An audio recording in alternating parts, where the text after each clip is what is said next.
you have it. That is the little issue that I'm having right now with this Honda Accord. Fan is messed up. I'm gonna take that off right now just to see.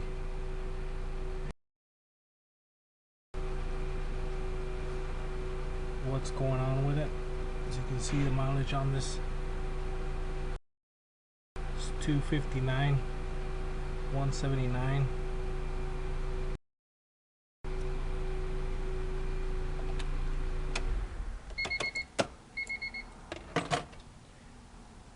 I'm gonna go up and disconnect everything right here. Every time the fan comes on, it's gonna, I'm afraid that this is a brand new radiator, and I'm afraid that I don't know if you can tell, but I'm afraid that it might damage the radiator. So I'm gonna take this off, which pretty much consists of undoing all these fasteners here, moving this out of the way. I'm gonna try not to disconnect this. I'm just gonna move this one up, take this one off, move this one to this side, and then pull it out. Try to do it that way. That way I won't have to do, I might have to disconnect this top hose right here and to get it out through here. That might be the easiest thing, but since it's the middle of summer and it might take a while before this thing cools off, and I'd hate to take that off just because I gotta drain the antifreeze and put it back in, bleed it out. Turns out, I guess it turns out that we did have to take this top hose, take this hose off. This is that top hose for the radiator, and I undid all the bolts. This one right here is it's all loose. I can take it out right now if I pulled it right there. And but the thing is, see, I just wanted to show you how, if all I needed to take this hose off was just to take the level, of the radiator to go below this level, so that it doesn't leak when I unhook this hose. See, nothing got wet down here because all I did was drain the petcock down on the bottom, and this is pretty much all I had to take off right here in antifreeze. I don't know if you can see that, but that's pretty much it right there. That's not really that much for it to drain, and then so that all I have to do is unhook this hose right here, and the system is still up to level in there. Well, it's a little bit down, but all I needed it was to get low enough so that I could undo this hose, and then when I put this hose back on, all I have to do is refill the antifreeze back to its normal level, and I'm thinking that that would be good enough right there.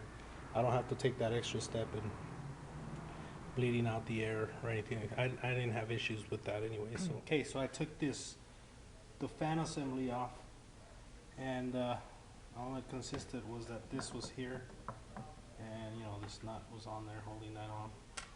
Took that off. This is pretty much shot. The bearings, this shouldn't even move at all, like that.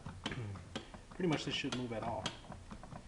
And so what I'm gonna do is I'm just gonna undo these screws here, because I'm gonna take this over to the auto parts place, and I'm just gonna get the motor and replace it, rather than, because the motor's only like 45 bucks or so, and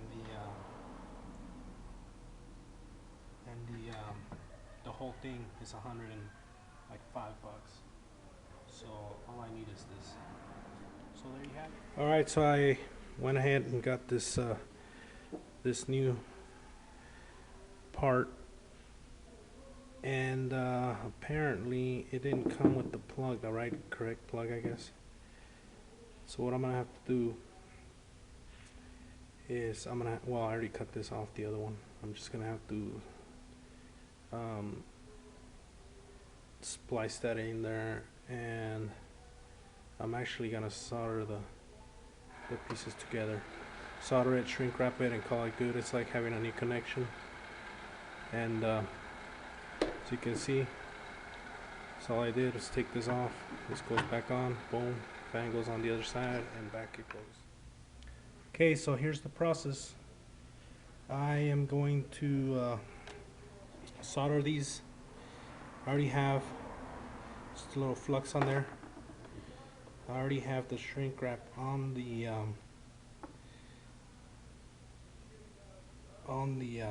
actual wires, but what I do is I strip off about a 3/4 on each cable, and then I go ahead and butt them up like that.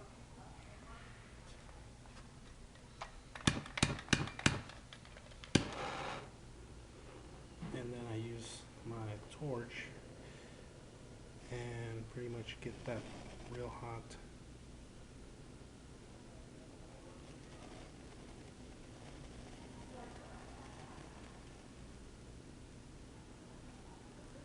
There it goes.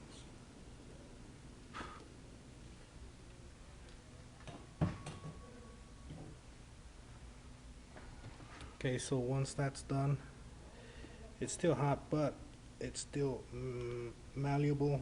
I can use this and squeeze it together,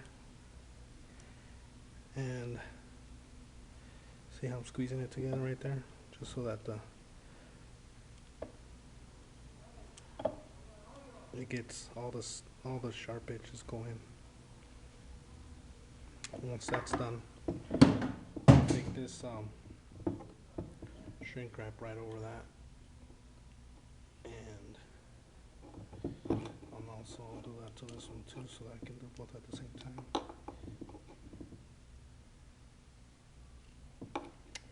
And here we go. Same thing with the torch, but I'm just gonna go real lightly on it. Nothing fancy, just so you can see when it gets tight. That's all you need. There you go. It is one solid. All right, here you go. We put this fan back together. Pretty much put it back in place. And the only thing left now to put on is this reservoir. So I'm gonna put this on, and all it does is it snaps into a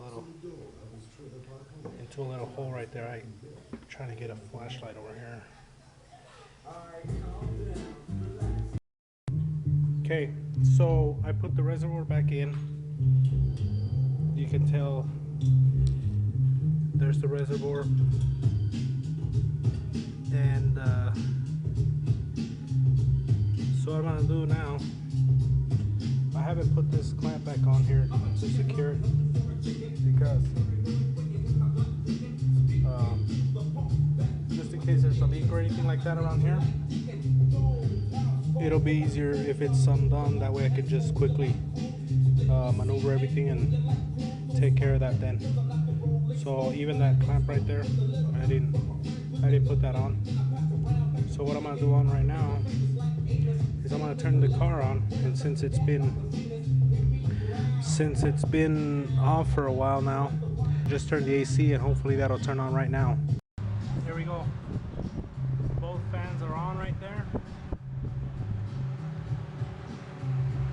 No noise. And what we want to watch for is we want to watch that this fan is actually blowing air in to the motor, and it is. I mean, I can feel that. I don't know if you guys can see this paper moving.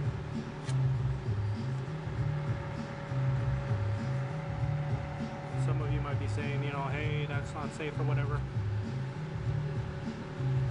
And check this out. If the fan would be blowing the air this way, if that were the case, then we have a problem. But it's not. See, the air is blowing, it's sucking air in. That's what a fan's supposed to be doing. It's supposed to be sucking air in to the engine compartment. So we did good. Now I'm gonna do, I just turned the key on and I didn't have to bypass anything because the AC works. I guess all the electrical components. And so because of that, whenever you click on the switch, the AC, both fans activate. Here we go, this is the finished product. I pretty much hooked everything back up the way it goes. I got the I got that hose right there. The pretty much everything, reservoir line, this brackets right here, that bracket right there. Actually, I need to tighten these up right there.